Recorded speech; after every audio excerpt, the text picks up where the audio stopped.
Discover the art of making sushi.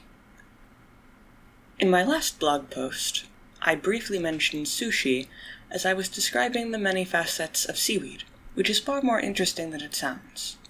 However, sushi is such a complex thing on its own, and such a significant part of Japanese culture, that it doesn't seem right to only allot it to a sentence or two in passing. Since sushi has been introduced to Western culture relatively recently, a lot of us Westerners aren't aware of the long history or the meticulous preparation techniques that sushi possesses. We are mainly aware of how good sushi can taste, and how it tends to be healthier than a lot of other foods that you can eat in a short amount of time. In essence, making sushi is practically a form of art. Art that you can eat is always a plus. So for this post, we'll be taking an in-depth look into the vast world of sushi. Despite sushi being a large part of Japanese culture and diet, sushi does not necessarily have completely Japanese origins. It is believed that sushi first began to be made sometime during the 2nd century CE in Southeast Asia, specifically around the paddy fields that could be found surrounding the Mekong River. It was created mainly as a way to preserve raw meat, specifically fish, for a longer period of time. Traditionally, this was done by pressing cleaned raw fish between rice and salt under heavy rock for several weeks or even months, when it would be ready to eat.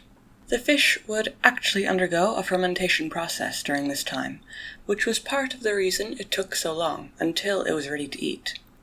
It was around this time that sushi was introduced to China and became a rather common meal, but it never contributed significantly to the Chinese culture. Sushi during this time was actually nothing like the kind of sushi we are familiar with today. The familiar modern form of sushi is due to the Japanese. Sushi made its way to Japan in the 8th century CE, where it became a large part of Japanese culture and cuisine. The Japanese were the ones to change sushi from its archaic form to its modern form, creating new ways to prepare it and using a large array of different toppings. The Japanese were also the ones to update the traditional process of fermenting fish for sushi. It was only around the 15th century that it was discovered if a heavier weight was used to press the fish and rice, the length of the fermentation process would be significantly reduced, and it would take about a month until it was complete. This new method of preparation was called mamanare sushi. It wasn't until the 18th century that the method in which modern sushi is prepared was created. By using rice seasoned with vinegar and placing it in a wooden box with fish and waiting for about 2 hours, the fish would then be ready to slice and serve.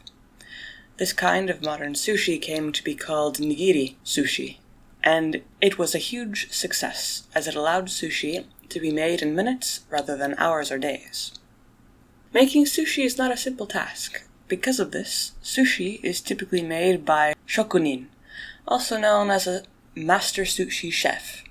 To become a shokunin, years of training are required, sometimes even as much as a decade, as well as great self-discipline and high standards. There are many different kinds of sushi that require a variety of different ingredients, but most tend to have the same core materials: fermented rice, nori seaweed, and fish. In the Western world, we are most familiar with Norimaki Sushi. Maki represents any kind of rolled sushi, and Norimaki Sushi is made with nori seaweed and virtually any mix of vegetables and fish rolled inside. Maki is only one of 5 main kinds of sushi. The others include sashimi, which is fish served alone without any rice; nigiri, which is a topping served on top of rice and is usually fish or shellfish; uramaki, which is similar to maki, except the rice is wrapped around the outside of the seaweed; and temaki, which is sushi rolled into the shape of a cone. Some types of fish that might be used for sashimi include ahi, tuna, ika, squid, kani, crab meat, uni, sea urchin, and sake, salmon, among many others.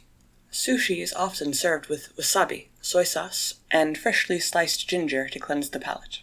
Common kinds of sushi rolls that can be found in the Western world include California rolls, Philadelphia rolls, French rolls, and spicy tuna rolls. A lot of people from around the world can agree that sushi is an appetizing and unique meal.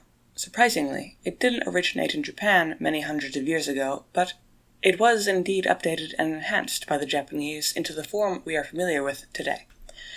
This occurred by the utilization of meticulous preparation methods, a vast variety of different fish, vegetables, and toppings, and years of dedicating training to become a master sushi chef.